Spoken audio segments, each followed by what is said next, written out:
কোনো কিছু লুকিয়ে করার জন্য। এ জগতে নির্জন জায়গা বলতে কোথায়? নির্জন জায়গা কোথাও কি আছে? সাধুগুরু মহাজনরা কি কোনো হিংসাত্মক কাজকে সমর্থন করে নাকি পরামর্শ দেয়? নমস্কার, আত্মজ্ঞান সন্ধান চ্যানেলে আপনাদের সবাইকে স্বাগত জানাই। জয় গুরু। আজকের গল্প নির্জনে পায়রা বধ। এক মহাত্মার কাছে দুজন লোক এসে বলল, বাবা, আমরা আপনার শিষ্য হতে চাই, আপনি আমাদের কৃপা করুন। মহাত্মা লোক দুজনের হাতে একটি করে পায়রা দিয়ে বললেন, আগে তোমরা একটা কাজ করো দেখি।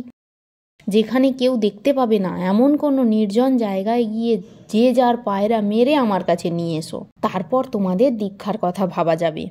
লোক দুজন পায়রা দুটো নিয়ে চলে গেল।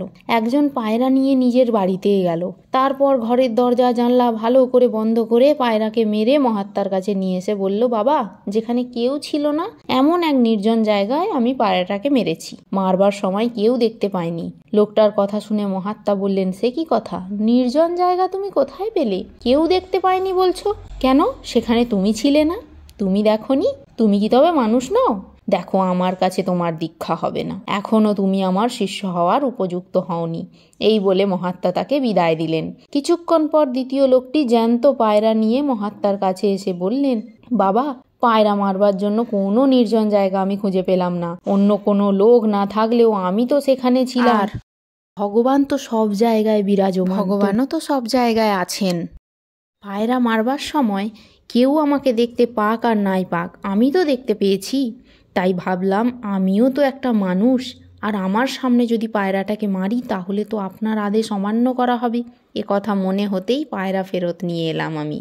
মহাত্মা লোকটির ওপর খুব খুশি হয়ে বললেন, দেখো বাবা, আমি তোমাদের দুজনকে পরীক্ষা করবার জন্যই দুটো পায়রা দিয়েছিলাম, নইলে মহাজনরা কখনোই জীব হত্যার পরামর্শ দেন না। এখন বুঝলাম তুমি আমার শিষ্য হওয়ার উপযুক্ত। শিষ্য হব বললেই শিষ্য হওয়া যায় না, তার জন্য প্রস্তুতি চাই। শিষ্যের জন্য গুরু যে কাজ নির্দিষ্ট করে দেন সেই কাজ পরিশ্রম করে করতে হবে শিষ্যকে। শিষ্যের হয়ে গুরু তা করে দেবেন না। তাই গুরুর নির্দেশ পালন করার যোগ্যতা শিষ্যের আছে কি না তা জানবার জন্য গুরু শিষ্যকে পরীক্ষা করে নেন। কাজের ভার দিয়ে তিনি কৌশলে যাচাই করে নেন শিষ্যের যথার্থ বোধ জেগেছে কিনা। এই জগতে অনেক ব্যক্তিত্ব আছে যারা মনে করে আমরা খুব চালাক, আমরা খুব বুদ্ধিমান, আমরা মানুষকে ঠকাচ্ছি, কেউ দেখতে পাচ্ছে না, আমরা এই মানুষটিকে খারাপ কথা বলছি, এর কোনো বিচার নেই।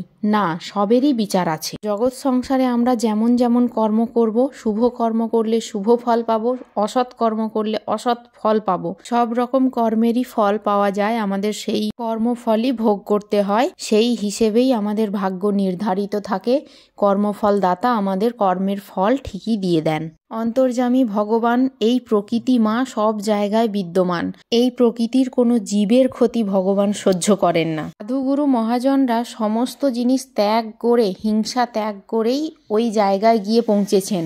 তাঁরা কোনোভাবেই কোনো রকম হিংসাত্মক কাজকে উৎসাহিত করেন না। তাই লোকানোর কিচ্ছু নেই, সবই ভগবানের দৃষ্টিগোচরের মধ্যেই আছে। যেমন একটি মা একটি সন্তানকে চোখে হারান, তেমনি আমরাও ভগবানের সন্তান, ভগবান আমাদেরকেও চোখে হারান। তো ভগবানকে আমরা ফাঁকি দেব কিভাবে? নির্জন জায়গা আমরা পাবো কোথায়?